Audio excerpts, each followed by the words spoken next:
everyone. I'm here with my wife, Susan, and we talked today on our Family Minute radio program about how you handle conflict. For those of us like me who aren't always very good listeners, we've got a little technique that may help you in your home and maybe at work as well, and it's called the speaker-listener technique.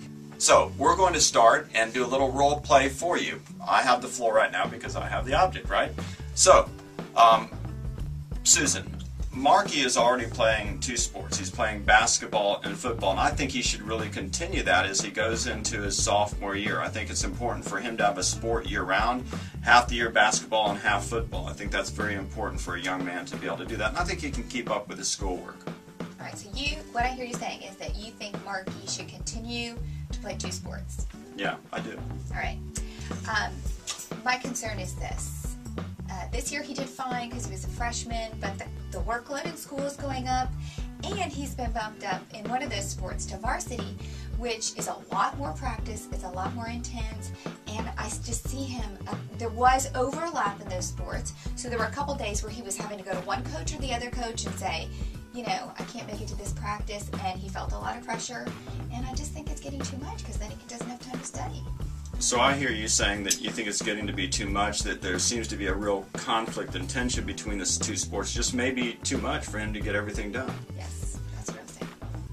So that's an example of how you can use the speaker-listener technique, and can you see how when she paraphrases back or I do, it really forces you to listen and to look at the other person. So, Susan, what are the benefits of using the speaker-listener technique? Well, I think you have to remember a few things. Normally, we get much more heated. It's usually more crisis situation. So the important thing is it makes you slow down. It keeps the argument from escalating to the point where you're not listening to the person, you're thinking of your reply. So the important thing is when you don't have this, you tend to more look at the person and focus. I think the other important thing is for us, because we're kind of passionate people, is to watch your facial expressions, because you could be looking at them and listening but be like this the whole time, like what are you going to finish, you know? But that kind of, so it's important to remember your body language, and then it may seem silly at first to do this, and yes, we're adults and should we have to do this? No, but because of our personalities we do. Try it, try to get used to it. Really, if you are not holding this, remember, you're not thinking of your reply. You can, once you have this, you can take a second to formulate what you want to talk about, and then of course the paraphrasing is really important because it makes the person feel like yes, you were listening, and if you know you're going to have to paraphrase, you will actually listen.